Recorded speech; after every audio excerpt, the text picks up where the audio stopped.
ইস্টবেঙ্গলের চমক, ডায়মন্ড হারবারের ঘর ভেঙে প্লেয়ার আনছে ইস্টবেঙ্গল। গিলের সঙ্গে বড় চুক্তি, সাইদ কি তাহলে ইস্টবেঙ্গলের পথে? তো নমস্কার বন্ধুরা, welcome to ST unique sports. বন্ধুরা, এই ভিডিওতে আমরা কথা বলবো বেশ কিছু ট্রান্সফার নিউজ নিয়ে। ইস্টবেঙ্গলকে নিয়ে বেরিয়ে আসছে বেশ কিছু ট্রান্সফার আপডেট, সেটা তোমাদের সঙ্গে শেয়ার করব। আইএসএল নিয়ে কথা বলার সাথে সাথে জাতীয় দল নিয়ে কথা বলার রয়েছে। মোহনবাগানকে কিন্তু ক্রীড়ামন্ত্রী এবার বেশ ভালো রকমই চাপে রাখলো, সমস্তটা নিয়েই আলোচনা রয়েছে এই ভিডিওতে। ইন্টারেস্টিং ভিডিও হবে, শুরু থেকে শেষ পর্যন্ত দেখো। ভিডিও ভালো লাগলে সকলে একটু লাইক শেয়ার করে দিও, আর যারা চ্যানেলে প্রথমবারের জন্য এসেছো চ্যানেলটাকে সাবস্ক্রাইব আর ফলো করে নিও, তাহলে প্রিয় দলে খেলার সমস্ত আপডেট তোমরা এখানে পেয়ে যাবে। তো চলো আর দেরি না করে ভিডিও শুরু করা যাক।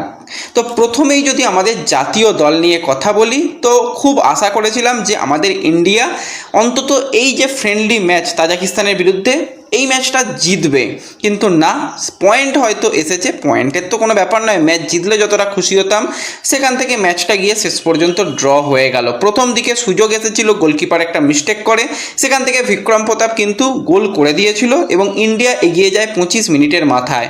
তো সেখান থেকে ইন্ডিয়া সেই লিড রেখেছিল। খুব ভালো ফুটবল ইন্ডিয়া খেলেনি, খুব খারাপই ফুটবল খেলেছে এটুকু বলবো। এবং শেষের দিকে এসে সেখানে কিন্তু পেনাল্টি পেয়ে যায় তাজিকিস্তান। আমি বুঝলাম না যে ওই জায়গায় পুরোপুরি হাতে লেগেছিল না কি, বোঝা গেল না। যাই হোক, সেখান থেকে পেনাল্টি দেওয়া হয় এবং পেনাল্টি থেকে আমরা গোল খেয়ে গিয়ে ম্যাচটা কিন্তু ড্র হয়ে যায়। তো আমরা ম্যাচ জিততে পারছি না, সবথেকে এটা খারাপ ব্যাপার। তো এবং খালেদ জামিলের জামানায় কিন্তু অবশ্যই আমাদের টিমের অবস্থা আরও খারাপ হয়ে গেছে। আমি সম্পূর্ণ দোষ খালেদ জামিলকে দিতে পারবো না, কারণ বেশিরভাগ সময় গুরুত্বপূর্ণ জাতীয় দলের প্লেয়াররা যেই সমস্ত দলে খেলে তাদের দল প্লেয়ার ছাড়তে চায় না। বিশেষত মোহনবাগান সুপার জায়েন্টের কথাই আমি বলবো। মোহনবাগান সুপার জায়েন্ট অর্ধেকের বেশি সময় ফিফা উইন্ডোর বাইরে হলেই প্লেয়ার ছাড়তে চায় না। তো অনেক রকম তাদের নাটক রয়েছে। তো এই ব্যাপার নিয়ে কিন্তু কেন্দ্রীয় ক্রীড়ামন্ত্রী এবার স্পষ্ট বার্তা জানিয়েছে যে সমস্যা থাকতে পারে দলেদের আমার সঙ্গে বা এআইএফএফ এর সঙ্গে, কিন্তু জাতীয় দলের স্বার্থের কথা ভেবে সবার আগে প্লেয়ার ছাড়া দরকার। সেটা কিন্তু বেশ কিছু দল করছে না। পরবর্তী সময় তাদের বিরুদ্ধে কঠিন পদক্ষেপ নেওয়া হতে পারে, সেরকমটাই কিন্তু কেন্দ্রীয় ক্রীড়ামন্ত্রী সে জানিয়েছে। তো ব্যাপারটা পরিষ্কার স্পষ্ট, কারণ নাম না করে সম্পূর্ণভাবে কিন্তু ব্যাপারটাকে নিয়ে এবার কথাবার্তা তুলেছে, যেটা অনেক আগেই আমরা কথাবার্তা তুলছিলাম যে প্লেয়ার তো ছাড়ুক, প্লেয়ার না ছাড়লে হয়। তো সেক্ষেত্রে যে ব্যাপারটা চলছিল সেই ব্যাপারটা হয়তো সমাধানের দিকে যেতে পারে। এবং যদি খালেদ জামিলের এই টিম ইন্ডিয়ার দায়িত্ব পাওয়ার পর থেকে পারফরমেন্স নিয়ে কথা বলি, খুব খারাপ পারফরমেন্স। টোটাল 12টা ম্যাচে কোচিং করিয়েছে খালেদ জামিল, সেখানে 6টা ম্যাচ আমরা গো হারান হেরেছি এবং সেই জায়গাতে 4টে ম্যাচ যা হোক করে ড্র করতে পেরেছি, আর 2টো ম্যাচ খুব কষ্ট করে আমরা জিতেছি। তো সেই আমরা তাজিকিস্তানের বিরুদ্ধে 2-1 জিতেছিলাম, তারপর হংকংয়ের বিরুদ্ধে 2-1 জিতেছিলাম। এছাড়া আমাদের খুবই খারাপ পারফরমেন্স চলে আসছে। তো তাহলে কি খালেদ জামিলকে ছাঁটাই করা হবে এবং খালেদ জামিলের পরিবর্তে অন্য কোনো ভাবনা চিন্তা করা হবে?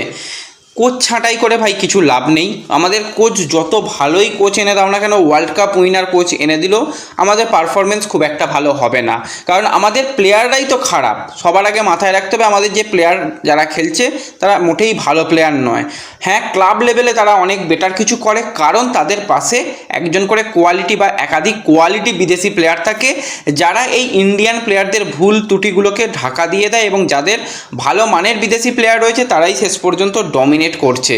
তো সেক্ষেত্রে এবার একটা পরিকল্পনা রয়েছে, যেটা হচ্ছে যে আমাদের ওসিআই যে সমস্ত প্লেয়ার রয়েছে বা পিআইও যে সমস্ত প্লেয়ার রয়েছে, যারা ভারতের বংশোদ্ভূত প্লেয়ার কিন্তু বিদেশে তারা খেলছে, তাদের বিদেশের পাসপোর্ট নিয়ে খেলছে এবং তারা সেখানে যথেষ্ট ভালো করছে, সেই সমস্ত প্লেয়ারদের এবার ব্যাক করার চিন্তাভাবনা রয়েছে। যেরকমটা রায়ান উইলিয়ামস করেছে, যে সে অস্ট্রেলিয়ান প্লেয়ার ছিল এবং তার যেহেতু ইন্ডিয়ান সঙ্গে কানেকশান ছিল, সে পরবর্তী সময় অস্ট্রেলিয়ান পাসপোর্ট ছেড়ে ইন্ডিয়ান পাসপোর্ট নিয়ে জাতীয় দলে সে খেলছে এবং ইন্ডিয়ান প্লেয়ার হিসাবে বেঙ্গালুরু এফসিতেও খেলছে। তো সেরকমভাবেই যেটা পরিকল্পনা রয়েছে, এই যে সামনের সিজন, সেই সিজনেই কিন্তু বেশ কিছু ওসিআই প্লেয়ারদের এবার আমরা আইএসএলে দেখতে পাবো। এর আগে আমরা যখন আইএসএল দেখতাম, সেখানে কিন্তু এশিয়ান কোটার প্লেয়ার নেওয়া একটা বাধ্যতামূলক প্রত্যেকটা দলের ক্ষেত্রে ছিল, যে এশিয়ান কোটার একজন ফরেন প্লেয়ার লাগবেই। তো সেক্ষেত্রে সেইভাবেই দলগুলো এশিয়ান কোটার প্লেয়ার রাখতো। লাস্ট 2 বছর এশিয়ান কোটার ব্যাপারটা উঠে গেছে, কিন্তু এই বছর থেকে এই ওসিআই এই একটা কোটা এটা কিন্তু থাকবে যে তাকে কিন্তু রাখতেই হবে, এবং তাকে ম্যাচ ডে স্কোয়াডে রাখা হবে কিনা সেটা আলাদা কথা, কিন্তু স্কোয়াডে ওভারঅল স্কোয়াডে কিন্তু রাখতেই হবে সেরকম চিন্তাভাবনা রয়েছে। তো সেই নিয়ে মোটামুটি কিন্তু এআইএফএফ এবং কেন্দ্রীয় ক্রীড়া মন্ত্রকের তরফ থেকে 28 জন নাকি একটা প্লেয়ার সিলেকশন করা হয়েছে। আমি বলবো 28 জন কেন, আরও যদি বেশি সংখ্যক প্লেয়ার এই লিস্টের মধ্যে আনা যায়, সেখান থেকে ক্লাবরা বেছে নিয়ে যদি প্লেয়ার নিতে পারে, এবং ক্লাবরা যদি সেই লিস্টের বাইরে থেকেও যদি প্লেয়ার আনতে পারে, খারাপ তো কিছু হবে না।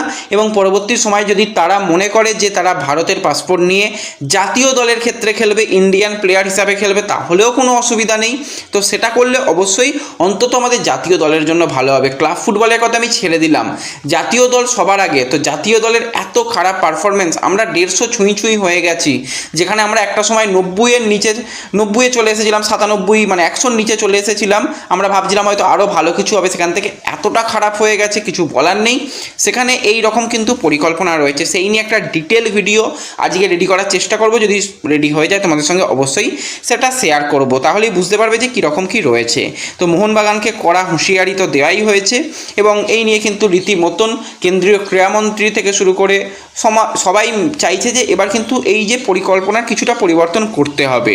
এবং এর সাথে সাথে আমরা যদি সরাসরি চলে আসি ইস্ট বেঙ্গলের দিকে, তো একজন বিদেশি প্লেয়ারের লিঙ্ক আপের খবর বেরিয়ে এসেছিল। পরবর্তী সময় একটা বিদেশির মিডিয়ার তরফ থেকেও এই আপডেটটা এসেছিল যে সাইদ ইসলামোভিক, এই সার্বিয়ান সেন্ট্রাল মিডফিল্ডার ইস্ট বেঙ্গলে আসতে পারে।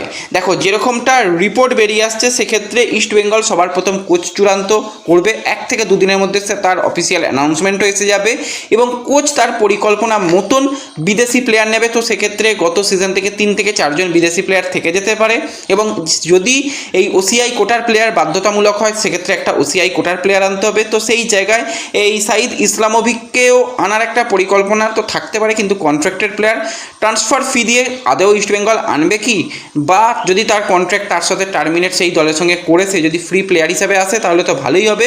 এবং এই ইসলামোভিক নো ডাউট একটা আপগ্রেড অপশান হবে, সেটুকু বলাই যেতে পারে। সে কিন্তু শুধুমাত্র সেন্ট্রাল মিডফিল্ডার নয়, তার সাথে কিন্তু লেফট উইঙ্গার পজিশানে খেলতে পারে, প্রয়োজনে অ্যাটাকিং মিডফিল্ডার পজিশানেও খেলতে পারে। তো এরকম একটা প্রোফাইল, ভালো প্রোফাইল, 26 বছর তার বর্তমানে বয়স।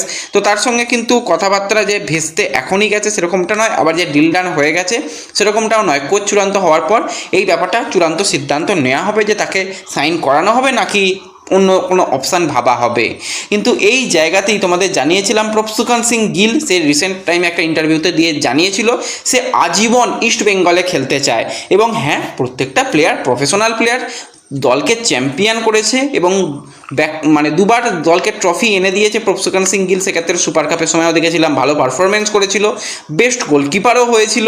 তো সেই গিলের সঙ্গে চুক্তি শেষ হয়ে গিয়েছিল, নতুন করে আরও 2 মরশুম গিলের সাথে চুক্তি করতে চলেছে ম্যানেজমেন্ট। কথাবার্তা অ্যাডভান্স লেভেলে হয়ে গেছে, যে কোনো দিন, যে কোনো মুহূর্তে, যে কোনো সময় তোমরা অফিসিয়াল অ্যানাউন্সমেন্ট দেখতে পেয়ে যাবে যে গিল ইস্টবেঙ্গলের সঙ্গে আরও 2 বছরের চুক্তি স্বাক্ষর করছে। এবং এর সাথে সাথে আরও একজন ট্যালেন্টেড প্লেয়ারকে কিন্তু ডায়মন্ড হারবার এফসির ঘর ভেঙে প্লেয়ারটাকে নিয়ে আসা হচ্ছে, সেটা হচ্ছে আকাশ হেমব্রম, বাঙালি অ্যাটাকিং লাইনের প্লেয়ার, যে কিন্তু ডায়মন্ড হারবার এফসির রিজার্ভ টিমে খেলেছে, রিলায়েন্স ফাউন্ডেশন ডেভেলপমেন্ট লিগ খেলেছে। এছাড়া কিন্তু তাকে আমরা ইন্ডিয়ান ফুটবল লিগ, ডুরান্ড কাপের মতন জায়গাতেও খেলতে দেখেছি। রিলায়েন্স ফাউন্ডেশন ডেভেলপমেন্ট লিগে তার গোলও ছিল। তো এই অ্যাটাকারকে কিন্তু ইস্টবেঙ্গল প্রায় চূড়ান্ত করে ফেলেছে, শুধুমাত্র অফিসিয়াল অ্যানাউন্সমেন্টটা বাকি রয়েছে, সেটাও আশা করা যাচ্ছে খুব তাড়াতাড়ি হয়ে যাবে। তো ব্যাস এই ভিডিওতে এই কয়েকটাই আপডেট তোমাদের সঙ্গে শেয়ার করার ছিল। ভিডিও ভালো লাগলে অবশ্যই লাইক শেয়ার করে দিও, চ্যানেলে প্রথমবারের জন্য এলে সাবস্ক্রাইব আর ফলো করে নিও। দেখা হবে পরবর্তী ভিডিওতে, ধন্যবাদ।